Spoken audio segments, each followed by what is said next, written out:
ভাবি ওর মাথা খাইতো। আরেকটা কথা, আমি আর কি আখিরে পাচার করছি, আখির সাথেও নাকি আমি প্রেম করছি।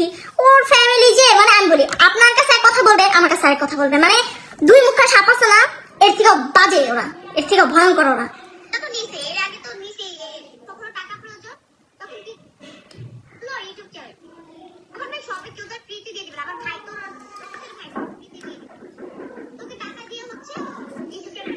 আমি বলি টাকাটা নেওয়া হয়েছে আগে, ইউটিউব চ্যানেলটা দিছি পরে।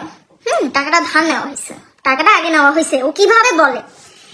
আর এই একটা ইউটিউব চ্যানেলের দাম কি 7,000 টাকা? আমার 2 মাসের ডলার ছিল 1 লাখ টাকার মতো ছিল আমার 2 মাসের ডলার। ওরা ওই চ্যানেলটাই সেল দিছে 3 লাখ প্লাস। মানে ওরা যা বলবে আমি তাই মেনে নিব নাকি?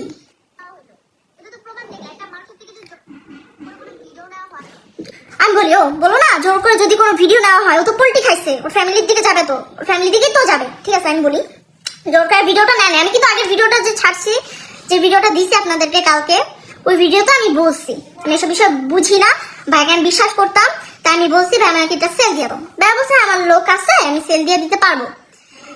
তো আমি বলছি হ্যাঁ সেল দিয়ে দাও। পরে এইভাবে জিজ্ঞাসা করতেছে যে ভাইয়া সেল দিতে তো একটা প্রমাণ লাগে যে তুমি আমার কাছে ইউটিউব চ্যানেলটা সেল দিছো, মানে আমি রাসেলের কাছে সেল দিছি আর কি ইউটিউব চ্যানেলটা, এটা একটা প্রমাণ লাগবে, তাইলে ওই লোকটা নিবে আর কি, নাহলে তো আমার নিজের বিক্রি করতে হবে, আমার থেকে নিবে না নাকি।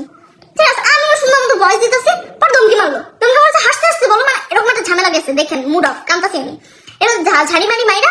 পরে বলতে আসছে যে হাইসা বল নাহলে তো মানুষ বুঝা যাইব। তবে আমি কসম আল্লাহ আমি হাইসা সুন্দর মতো ভিডিওটা দিছি। পরে যে আমি কখনো জানি না ওর যে মাইরা খাওয়ার প্ল্যানিং আছে, ওই যে কি জানি নাম, আচ্ছা নাম বলবো না, একজন আছে সেই বলছে যে পুলিশের কাছে যাওয়ার পর সেই বলছে যে পুলিশের নাম্বার নিয়ে রাখো, আমি শুনতাছি যে তোমার আইডিটা আমার মাইরা খাবে। আমিও শুনে পুলিশের নাম্বার তখন ভয় ভয় নিছি। তারপর আমি যখন আসছি আয়সা, আমার তো ইনকাম এটা, আমার তো ফ্যামিলি নেই, আমাকে কে চালাবে, আমার সবকিছু নিজের, আমার কেউ নাই।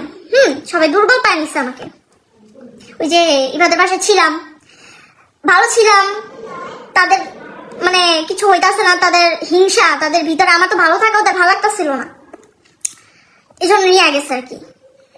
মানে এতটা ও যে মানে আখি যে এতটা খারাপ কথা কইবো আমার নামে, আমি এটা ভাবতে পারিনি কখন, কসম ভাবতে পারিনি। ইভেন আমি কালকে যে ভয়েসটা দিচ্ছি, আমি কি এখন আখির নামে কিছু বলছি? বলিনি, আখির নামে আমি কিচ্ছু বলি নাই, কিন্তু কি বলবো আর।